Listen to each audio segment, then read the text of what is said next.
This is J-Man from MusicMarauders.com here with Steve Molitz and Pete Wall. How are you guys doing tonight? Great. Very well, awesome. Pleasure to see you guys. Yeah, New Year. Same to you, man. Same to you. Glad to be indoors. It's pretty crisp outside. It is crisp out in the Denver evening. What is a Pete Wall? That's a great question. I actually get that from time to time. Not exactly phrased like that. I thought it was unique. What is a Pete Wall? But I am kind of a musical chameleon in that I do a lot of work with Steve. I do a lot of jazz work. I do a lot of jam band work. I play with a lot of rock and roll groups. Working on some pretty eclectic like poetry records and things like that. So it's an amalgamation of all of those things. I see.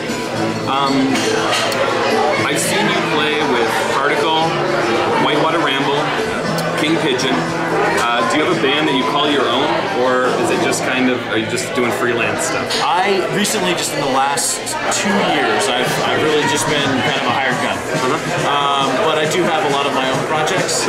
They're not on the level of the Particles, etc. And I enjoy that, actually, because I have a lot more creativity and freedom of control.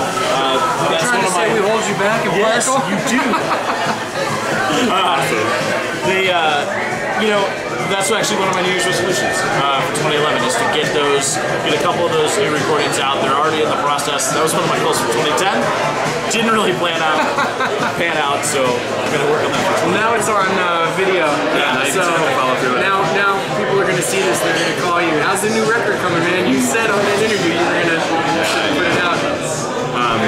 It's been an interesting year for Particle. What's the focus going into 2011? And do you guys have any thoughts of another album at some point? Well, It's been a while. that is true. It has been a while. Actually, we recorded a bunch of songs. Yeah, I know. How would you know? Please, tell me more. Well, yeah, we did record, basically recording Studio stuff? Yeah, Okay. some studio stuff with Ben Comey playing guitar. Yep. And we have 9 or 10 songs in various states of development. Some of them are really done and could be released. And So how is that going to go? Little Light in the Horns? Yeah. I bet. That's on video now too. How's that going to go though? I mean, are you guys going to release those tracks with Comey on them? Or I mean, are you going to do some with Hitchcock? Or how's that? I'm totally open to both ideas, but I think it would be cool to. Originally, we didn't release the stuff with Comey because at the time he was in the band and recording it, the tracks just simply weren't ready. We were recording when we were off the road, and we just never really finished it, but we got pretty close.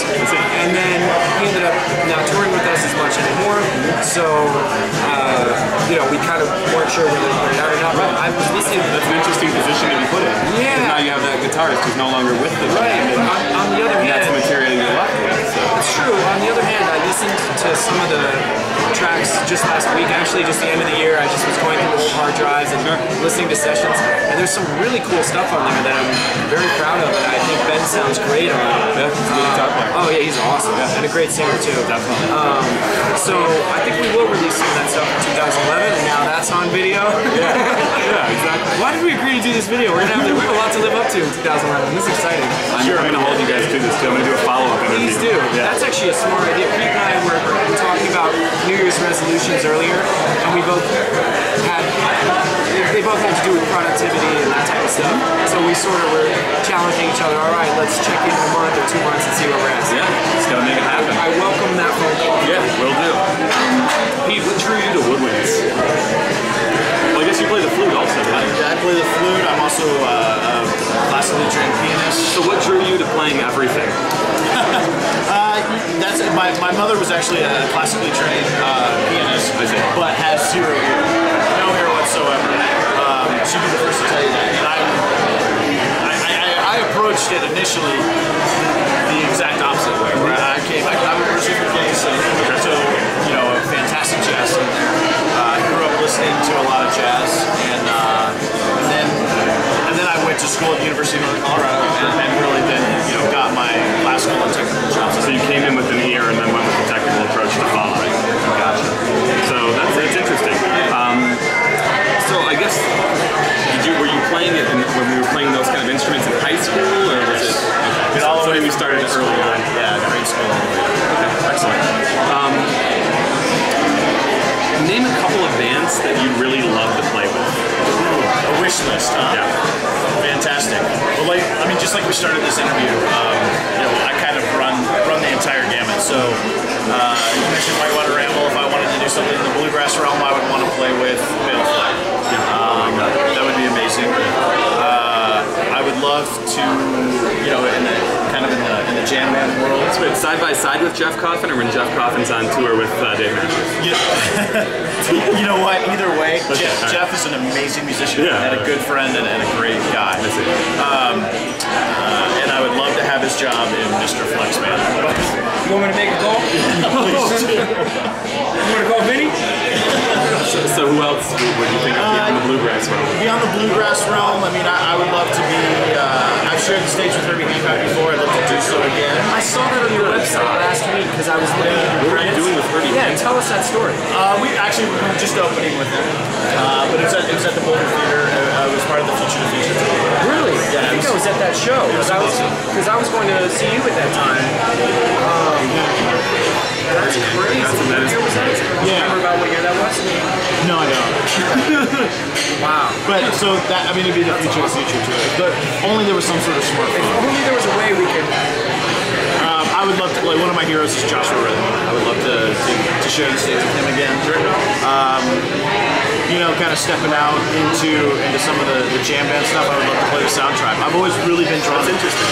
I've always really been drawn to the electronic stuff. Okay, so I mean, you fit well with the particle thing, so I assume that the soundtrack is probably much more. Yeah, absolutely. Can you talk a little bit about the art of the space and what it is to feel the music? Space. I don't know that I've heard that expression. Steve, you are the master of the space. I don't think I've ever seen anybody with as expressive features as you when you're chopping at it. If I was in space, I would be very serious and stoic. I'd be focusing on my mission, like listening to ground control. My space would be really boring.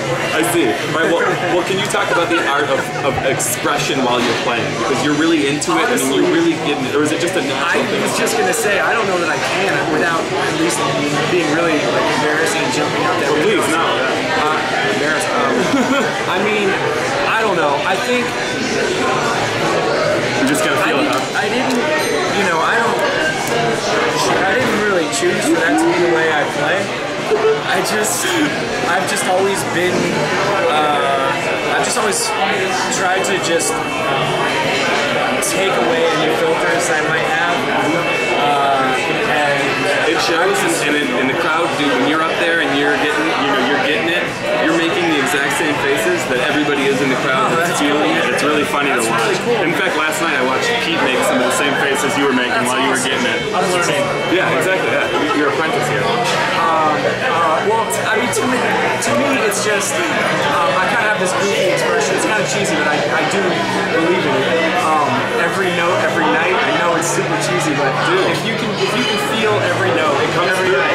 It really does. To me, it's just about being present, about being in the moment. And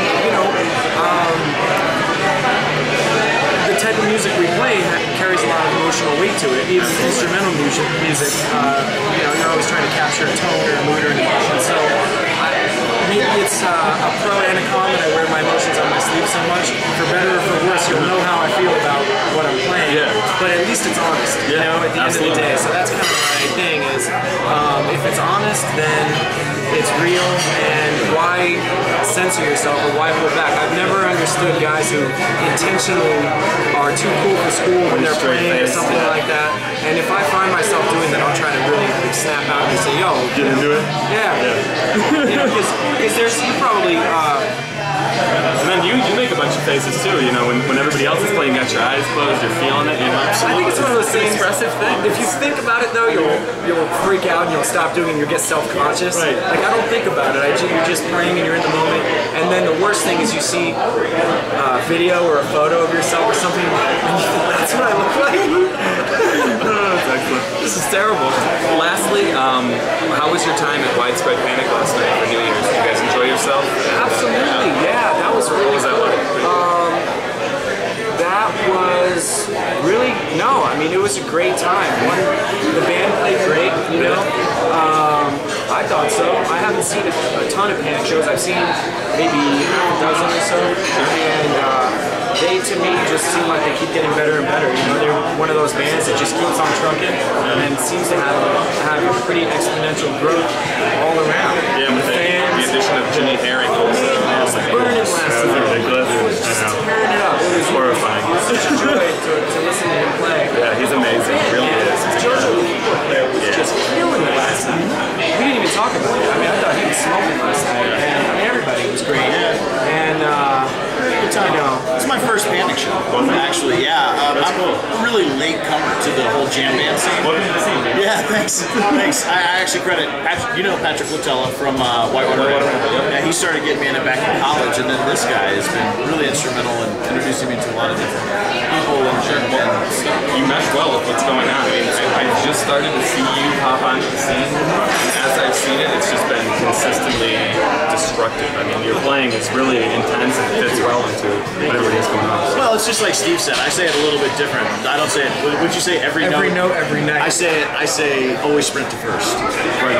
No matter what the show is. I like that. Sprint. So you guys have mantras basically that you kind of go with. Absolutely. I like that. Always sprint to first. Well, I appreciate your time with you guys